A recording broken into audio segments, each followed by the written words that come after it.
दोस्तों, हिंदुस्तान में एक मुसलमान का घराना था जो कि आशुरा यानी मुहर्रम के 10 तारीख को अपने घर में हजरत इमाम हुसैन अलैहिस्सलाम की याद में फातिहा का एहतमाम करता था। इनके पड़ोस में एक हिंदू औरत रहती थी जो बे औलाद थी। एक बार मुहर्रम के 10 तारीख को उस मुसलमान के घर में नियाज और फातिहा का एहतमाम चल रहा था, तो वह हिंदू औरत अपने पड़ोस के घर में आई और उस मुसलमान औरत से पूछने लगी, बहन क्या बात है कि आज आपके घर में कुछ अलग सा महसूस हो रहा है। ये सुनकर मुसलमान औरत ने उस हिंदू औरत से कहा, आज मुहर्रम के 10 तारीख है और आज ही के दिन हमारे आका मोहम्मद मुस्तफ़ा सल्लल्लाहु ताला अलैहि वसल्लम के नवासे हजरत इमाम हुसैन अलैहिस्सलाम को करबला के मैदान में भूखा प्यासा शहीद कर दिया गया था। बस हम उन्हीं की याद में मुहर्रम के 10 तारीख को नियाज और फातिहा की महफिल रखते हैं। इस दिन हम गरीबों को खाना खिलाते हैं, शरबत वगैरह पिलाते हैं। तो ये सुनकर उस हिंदू औरत ने पूछा कि बहन आप ये तो बताए कि आपके जो नबी के नवासे हैं उनकी क्या शान है, उनकी क्या मकाम मर्तबा है। तो उस मुसलमान औरत ने उस हिंदू औरत को हजरत इमाम हुसैन अलैहिस्सलाम और उनके घर वालों के बारे में बताना शुरू कर दिया। मुस्लिम औरत ने बताई, हमारे नबी पाक सरवर दो आलम सल्लल्लाहु ताला अलैहि वसल्लम की एक प्यारी सी बेटी थी जिनका नाम सैयदा फातिमतुज़ ज़हरा रदियल्लाहु अन्हा, जो बड़ा सखी थी। उनके दरवाजे पर जो कोई भी मांगने के लिए आता था तो वो कभी खाली हाथ नहीं लौटता था। हजरत फातिमतुज़ ज़हरा सलामुल्लाह अलैहा के 2 बेटे थे। बड़े बेटे का नाम हजरत इमाम हसन रदियल्लाहु अन्हु और छोटे बेटे का नाम हजरत इमाम हुसैन रदियल्लाहु अन्हु। और ये दोनों भी अपने माँ की तरह बहुत ही सखी थे और उनके दर से कोई भी खाली हाथ नहीं लौटा। एक मर्तबा हजरत इमाम हुसैन अलैहिस्सलाम के दर पर एक मुसाफिर आया और आकर सदा लगाया और कहने लगा, मैं मुसाफिर हूँ, आप मुझे कुछ अता कर दे। अंदर से इसका कोई जवाब नहीं आया तो ये देखकर वो मुसाफिर परेशान हुआ और उसने कुछ शेर पढ़ना शुरू कर दिया।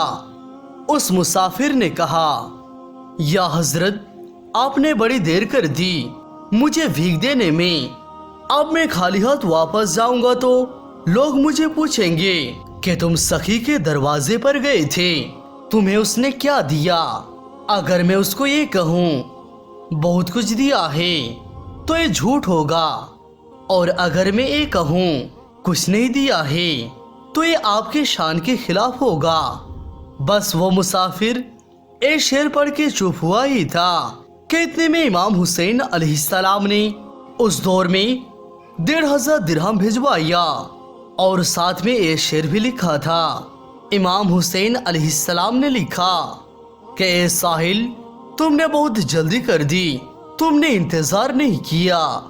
अगर तू इंतजार करता तो मैं तुम्हें इससे भी बढ़कर अता करता, लेकिन तूने बहुत जल्दी कर दी, इसीलिए मुझसे इतना ही जमा हो सका जो बहुत ही कम है।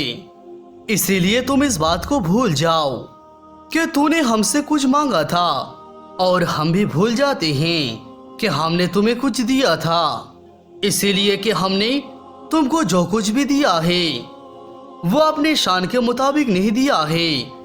प्यारे दोस्तों, अब यहाँ पर इमाम हुसैन अलैहिस्सलाम की सखावत देखिए।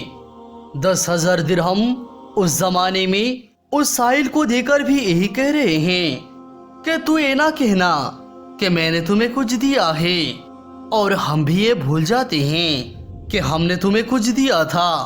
अगर तू जल्दी नहीं करता तो इससे कई गुना ज्यादा हम तुझे अता करता। उस हिंदू औरत ने जब मुस्लिम औरत से ये सुना तो वो गिड़गिड़ा कर कहने लगी, ए करबला वाले इमाम हुसैन अलैहिस्सलाम, आप तो बड़े सखी हैं, میں آپ سے اور کچھ نہیں مانگوں گی، بس میں بے اولاد ہوں، مجھے اولاد سے نواز دیجیے، میرے گھر میں ایک اولاد کا کمی ہے، آپ مجھے ایک اولاد عطا فرمائیے۔ ایک کہنے کے بعد وہ ہندو عورت رونے لگی۔ دوستو، اس طرح سے اس ہندو عورت نے منتیں مانگ لی۔ جب اگلے سال محرم کا مہینہ آ گیا تو حضرت امام حسین علیہ السلام نے اس عورت کو ایک بیٹا نواز دیا۔ سبحان اللہ!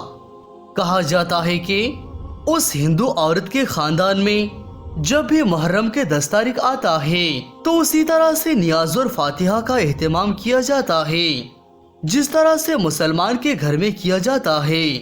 ان کا یہ ماننا ہے کہ ہمارے گھر میں جو اولاد ہوئی ہے، ہمارے جو خاندان آگے بڑھا ہے، وہ حضرت امام حسین علیہ السلام کے صدقے میں بڑھا ہے۔ ہمارے خاندان میں جو بیٹا ہے وہ امام حسین رضی اللہ عنہ کے صدقے میں پیدا ہوا ہے۔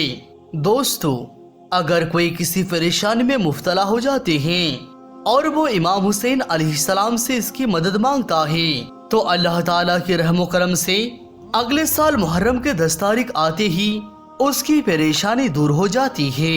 یہی ہے میرے آقا و مولا حضرت امام حسن اور امام حسین علیہ السلام کی کرامت۔ سلام ہو پیارے نبی کے پیارے نواسے حضرت امام حسن اور امام حسین علیہ السلام پر۔